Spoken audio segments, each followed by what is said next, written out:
ஆச்சி பாதாம் ட்ரிங்க். ஆச்சி பாதாம் ட்ரிங்க் ஒன்னு வாங்கினா ஒன்னு ஃப்ரீ. இது மரபல்ல. சட்டமன்றத்தில் பிரதான எதிர்க்கட்சிக்கு தான் முன்னுரிமை கொடுக்க வேண்டும். அதை தவிர்த்து பிரதான எதிர்க்கட்சிக்கு அனுமதி கொடுப்பதை மறுத்துவிட்டு மற்றொரு கட்சி தலைவருக்கு முதலிலே வாய்ப்பு கொடுப்பது எந்த விதத்தில் நியாயம்? மற்ற கட்சி தலைவர்களுக்கு வாய்ப்பு கொடுப்பதிலே நாங்கள் எந்த ஆட்சேபனையும் தெரிவிக்கவில்லை. ஆனால் அவையினுடைய மரபு பிரதான எதிர்க்கட்சி ஒரு பிரச்சனையை 0 அவரில் எழுப்புகின்ற பொழுது, நேரமில்லா நேரத்தில் எழுப்புகின்ற பொழுது முதல் வாய்ப்பு பிரதான எதிர்க்கட்சி கொடுக்கப்பட வேண்டும்.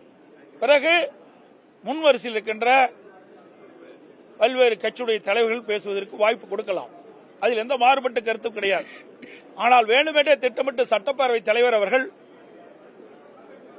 எதிர்க்கட்சி வைக்கின்ற கோரிக்கையை நிராகரித்து தொடர்ந்து எங்களை பேசுவதற்கு அனுமதி அளிக்காமல் வேறு கட்சி தலைவரை அழைத்து பேசுவது எந்த விதத்தில் நியாயம்? சட்டமன்றத்தில் அவை முன்னவர் எழுந்து பல ஆண்டுகாலமாக அவர் அவையிலே பணியாற்றியவர். அந்த அடிப்படையிலே 0 அவரில் முதலில் பேசுவதற்கு எதிர்க்கட்சிக்கு வாய்ப்பு கொடுக்கப்படுவது மரபு. அந்த அடிப்படையில் கொடுக்க வேண்டும் என்று அவர் தெரிவித்த பிறகுதான் சட்டமன்ற பேரவைத் தலைவர் அவர்கள் பிரதான எதிர்க்கட்சியினுடைய தலைவர் என்ற முறையில் என்னை பேசுவதற்கு வாய்ப்பை கொடுத்தார். இது ஒருதலைபட்சமாக சட்டப்பேரவைத் தலைவர் தொடர்ந்து செயல்பட்டு வருகிறார். அதோடு ஏற்கனவே சட்டமன்றத்தில் சட்டமன்ற உறுப்பினர்கள் கேள்வி கேட்கின்றதை சட்டமன்ற அவைக்குள் நேர் அலையில் ஒளிபரப்பு செய்யப்பட்டு வந்தது. 2023 ஆண்டு முதல் சட்டப்பேரவைத் தலைவர் சட்டமன்றத்தில் அறிவித்தார்,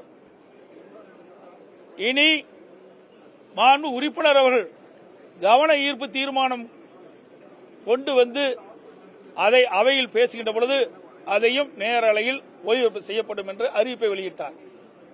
அதன் அடிப்படையில் 1/4/2025 அன்று மாண்பு உறுப்பினர் டாக்டர் விஜயபாஸ்கர் அவர்கள் காவிரி குண்டாறு பிரச்சனை குறித்து மாண்புமிகு பொதுப்பணி நீர்வளத்துறை அமைச்சர் அவருடைய கவனத்திற்கு கொண்டு வந்தார். அப்பொழுது அவர் பேசிய போது நேர் அலையில் ஒலிபரப்பு செய்யப்படவில்லை. இது அனைத்து ஊடக நண்பர்களுக்கும் தெரியும், பத்திரிகை நண்பர்களுக்கும் தெரியும். அதோடு மாண்புமிகு உறுப்பினர் அக்ரி கிருஷ்ணமூர்த்தி அவர்கள் 26/3/2025 அன்று திருச்செந்தூர் மற்றும் ராமேஸ்வரம் அந்த திருக்கோயில் கூட்டத்தில் நெரிசலில் சிக்கி இறந்தவர் குறித்து கவன ஈர்ப்பு தீர்மானம் கொண்டு வந்தார். அவர் அவையில் பேசிய போதும் நேரலை ஒளிபரப்பு செய்யப்படவில்லை. இதைத்தான் நாங்கள் கொண்டு வந்தோம். ஆளுகின்ற கட்சி சேர்ந்த மாண்பு உறுப்பினர்களும் ஆளுங்கட்சிக்கு துணையாக கூட்டணியில் அங்கம் வைக்கின்ற திமுக கூட்டணியில் அங்கம் வைக்கின்ற கட்சியுடைய உறுப்பினர்களும் பேசுகின்ற பொழுது, கவன ஈர்ப்பு தீர்மானத்தில் பேசுகின்ற பொழுது அதை நேரலையிலே ஒளிபரப்பு செய்கிறார்கள்.